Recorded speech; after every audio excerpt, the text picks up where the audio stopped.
Hello there. I've been asked by a number of teachers to show them how I make my YouTube shorts based around history. So this is a short video of actually putting such a video together using two programs that I like to use. The first one is Descript. I've got a new project here, which we're going to get started. We're going to create our project in. And the other one is ChatGPT. So to save some time, I've actually put all the scripts in there already, so I can move through a lot faster than waiting for ChatGPT to generate content. But I'll go through each of the commands and what the output is here. So for this project, I'm actually going to do a short video called The Fall of Berlin. That's the topic I've chosen here.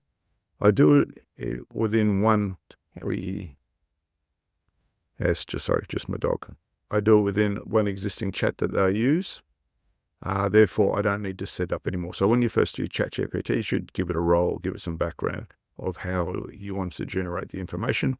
By using the same chat over and over again to generate different videos, I don't need to do that. We're going to make the topic of the fall of Berlin. So because I'm now going to make the topic, it's referencing everything else I've put in previously in the chat. We start with a 40-second historical narrative of what happened and finish the text with visit Yugen Learning for educational resources, which is my online business for educational resources. For a 1-minute video, I do tend to do 14 seconds because what actually happens is ChatGPT doesn't always keep it within that particular time period. Okay, Harry, you need to go away, buddy. Harry, up to your bed. Bed. Okay, so now the dog is gone. Okay, here is generate this text. In 1989, it goes through the basic points of the fall of Berlin in 1989 and finishes with the visit Yugen Learning for educational resources.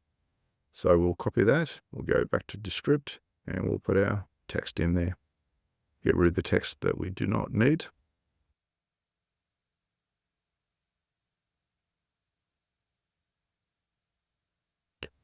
That's good. And then I like to add a AI speaker because it's better than my voice and then it's consistent. I like Ian. So I choose Ian. I press play and then I also check the time and make sure it's under 1 minute. So it's 54 seconds.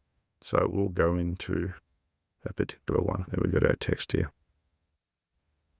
The next thing I do is go through and generate a whole series of images. So I've got the text, and the way I'll do that is I'll copy out the bit of text I want here. I'll copy and paste there, and I'll put that into the text down here. Now, I want to do create a core image for YouTube short videos, so that'll actually make it high enough. So if you just do portrait images, it's a bit more squarish, more like, I guess, Instagram. Therefore, you will not get the full height as you do in a YouTube short. So that's by telling you that's where you want it to go, it'll produce a better result. Make it as accurate and photorealistic as possible, and then I put the snippet of text. So it has generated this image for us, and I've copied it down. And now I'll repeat this process, working my way through the text. So then I'll grab this section here, copy and paste that, and now do. I only need to put now do because it remembers what I put there before. So we'll go to text directed the 961, it goes through dividing it to Berlin. It gives a fairly, I guess, a modern version of what the Berlin Wall looked like, because obviously it didn't suddenly appear in this state overnight, unless you watch the Simpsons episode where they were waiting to restore the Berlin Wall. The Soviet Union will be pleased to offer amnesty to your wayward vassal. The Soviet Union? I thought you guys broke up. Yes, that's what we wanted you to think.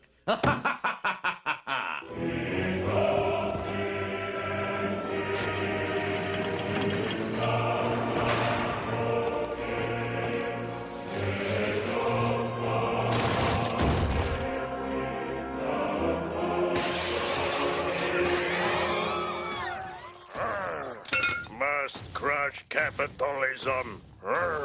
And I worked through the text, so dramatic sequence where they accidentally said, East Germans said they could free visit to West Germany. So I generate image around that. The flag is incorrect, but this often has to with ChatGPT. It's not often very good at making historical flags when there's a modern version of the flag. The next one we do about the crowds coming to the wall. And the last one, I actually had a few errors trying to get it done, so I modified my text. Basically said, mark the fall of Berlin, which is straight off the text, But I kept having troubles doing that, or didn't have to be Berlin. But what I got here was basically Russian tank leaving at the end of the Cold War, so that they're departing Berlin. So I've got these images. What I do here, I've downloaded all the images to my local computer so I can use them. So we come back here, highlight, we got our text here, and we'll apply that and do that for all the particular text. So we put it to all scenes, and then it'll go through. So, okay, as we see here, then we press play, the yellow text will then appear on top of that all the way through. Now we need to grab the images in there. So if we copy them all on top of another one, we need to divide them into scenes. So I get the same text. I can go insert scene here, and I'll create a scene. So this, as you'll see on the left-hand side here, there's different scenes. I can just use a point there and create a scene. And then it's a very simple process of image one. We make sure this is in portrait mode. Image one, we drag on top of the text, and it will appear there. Image two, top of the text. Image three, top of the text. Image four, image five. So now we've got our text on there. So we'll get our text and our videos. And therefore we'll go through. And then we'll get our videos here. They're essentially been done. And once I'm happy with that, I think it looks pretty good. I just go up to publish. I go to export. 6 max 9. And follow the Berlin Wall. And then we'll export it out. And that's all it takes for me to actually make one of these videos. It's very quick and it's very easy. You can do these very, very quickly for lots of different videos and topics using generative AI to actually create the images as well as the text. I like to use it also at the beginning of a class, a very, very quick introduction to get the students engaged. So if we have a quick look. In 1989, the world watched. And there we have our video, 56 seconds. Hope you found this useful and enjoy it. And till next time, enjoy what's on my channel. Thank you.